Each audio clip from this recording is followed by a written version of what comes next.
Bill Sinclair, and this is my TR250 I have for sale.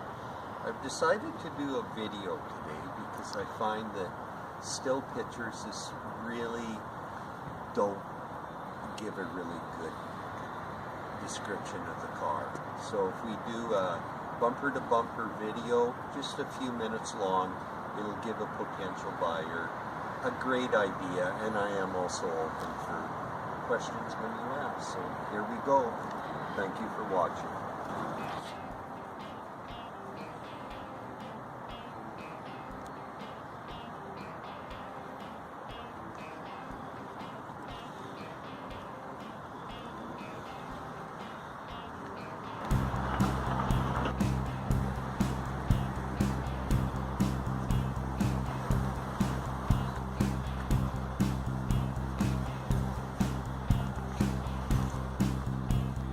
Driver's side front fender, good. The paint on this car, it needs a paint job. The paint was done about, I would say at least 30 years ago, maybe even 40 years ago. Old school paint, and it is cracking on it. So the car looks good from 20 feet, but up close you can see the cracking on it. Here is an area I'm talking about where the paint is cracking and it's peeling off. The car is absolutely rust free. It was a Texas car. Rear fenders are all solid. At one time it had a European plate on it with the old owner's name on it. Passenger rear is like new. Passenger door is good.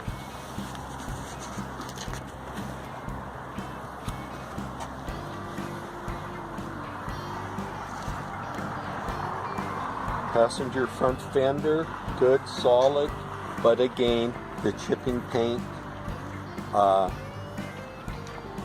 got a bit of chipping paint on a couple of the edges of the hood.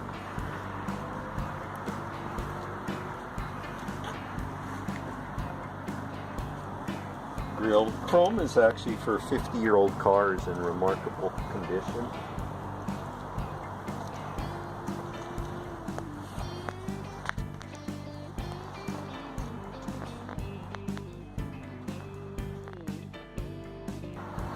I put Miata seats in the car because I'm old and I got bad posture.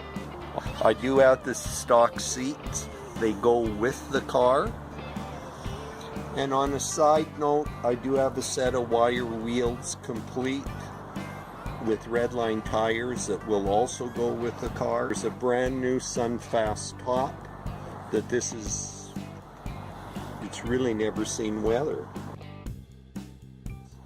Tires are brand new. I just don't feel comfortable driving with the amount of miles I put on with wire wheels. You don't need a spare when you have a steel will open the hood for you. And we'll go through.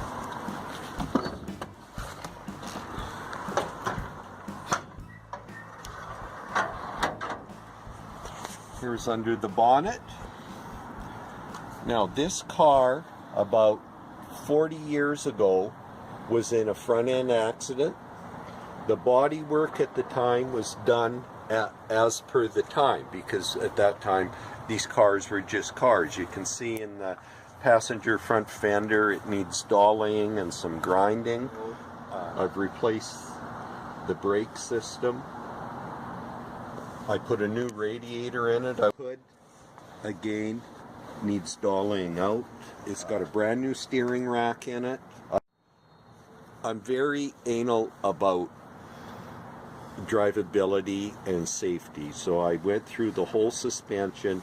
I lowered the car an inch from normal because I like a low riding car, and I also put on a front sway bar. Interesting, this car by tag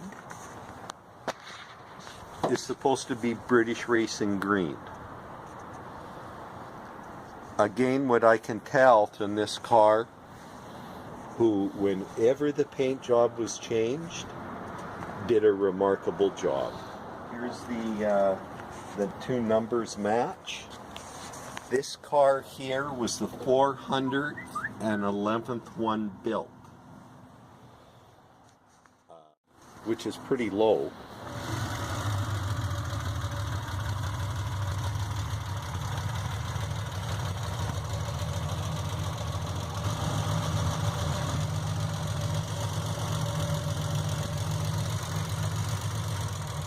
Okay, there's two things I gotta add. Last week I put a 300-mile return trip on it. I got it serviced, oil change and everything. So it'll be ready to go for spring. The other thing, on the way back, the speedo started bouncing and quit.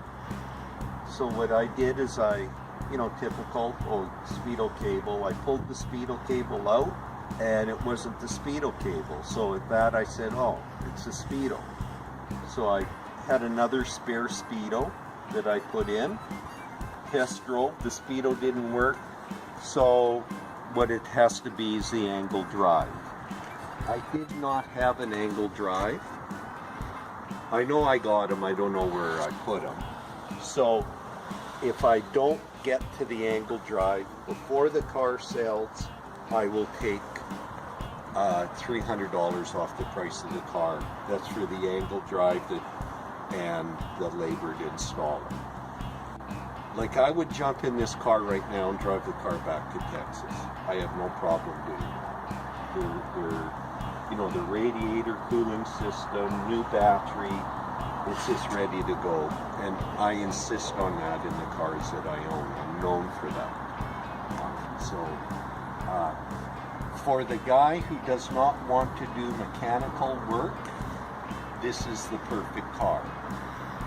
It'll fit a guy who wants to detail, take this part off, clean it, paint it, and, get that car level to a 9 out of 10. I would say this car, mechanically, is a 9 out of 10. Body-wise, I would say it's a 7 out of 10. Absolutely rust-free, but it needs a paint job. A bit of dolly work in the front end. Not a big deal, but for a 50-year-old car, it's in remarkable condition. And being a low-numbered car, the overdrive was put in. If you have questions, phone me or email me. I have absolutely no problem doing that.